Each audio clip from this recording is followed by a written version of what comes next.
National council of Asian Indian associations ఆధ్వర్యంలో వర్జీనియాలోని మానాసాస్లో భారత గణతంత్ర దినోత్సవ వేడుకలు కన్నుల పండుగగా జరిగాయి. ఈ కార్యక్రమంలో అమెరికన్ తెలుగు సంఘం నాయకులు పాల్గొని ఆట సేవలను కాన్ఫరెన్స్ కార్యక్రమాలు తెలిపారు. ఈ కార్యక్రమానికి భారత రాయబార కార్యాలయం deputy chief of mission DCM మరియు chargé d' affaires Namgya Khampa ముఖ్య అతిథిగా విచ్చేశారు.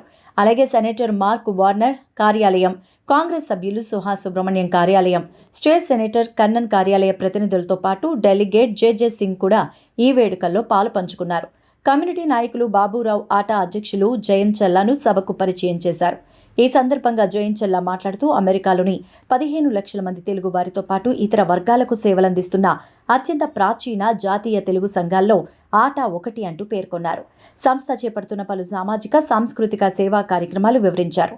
ఈ సందర్భంగా జూలై 31 నుంచి ఆగస్టు 2 వరకు బాల్టిమోర్ కన్వెన్షన్ సెంటర్లో జరగబోతున్న 19వ ఆట మహాసభల వేడుకలు తెలియజేస్తూ ఈ వేడుకలకు అందరూ రావాల్సిందిగా జయంత్ చల్లా అందరినీ ఆహ్వానించారు.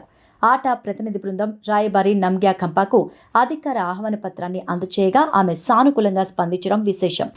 ఇటీవలే కొన్ని సినిమాల్లో తన పాటలను అనుమతి లేకుండా వాడుతున్నారంటూ ఇళయరాజా కోర్టులో కేసులు వేసి అనుకూలంగా తీర్పులు తెచ్చుకొని సంచలనం సృష్టించిన సంగతి మనందరికీ తెలిసిందే.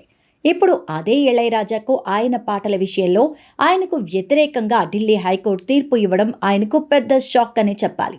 సంగీత హక్కుల విషయంలో ప్రముఖ ఆడియో సంస్థ సరిగమ ఇళయరాజా మధ్య జరుగుతున్న వివాదంలో న్యాయస్థానం కీలక తీర్పు వెలువరించింది. 1976 నుంచి 2001 మధ్య కాలంలో ఇళయరాజా బాణీలు అందించిన 134 చిత్రాలకు సంబంధించిన ఆడియో హక్కులు సదరు సంస్థకే చెందుతాయని కోర్టు స్పష్టం చేసింది.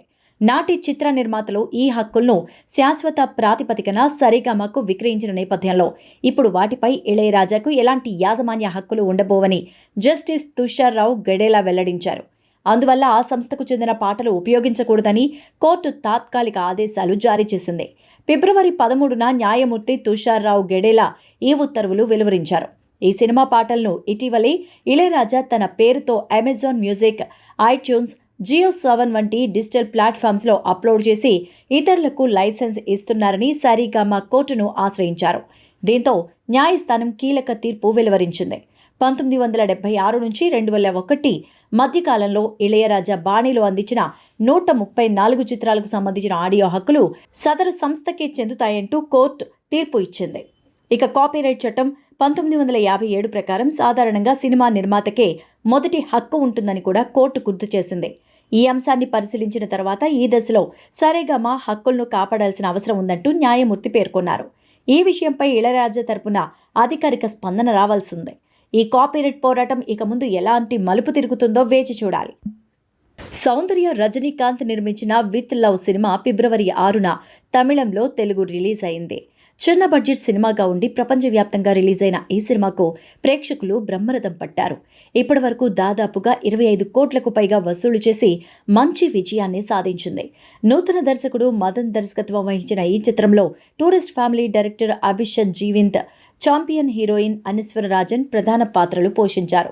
చాలా తక్కువ బడ్జెట్, కొత్త ముఖాలతో తెరకెక్కిన ఈ మూవీ ఇప్పుడు సంచలనాన్ని సృష్టిస్తోంది.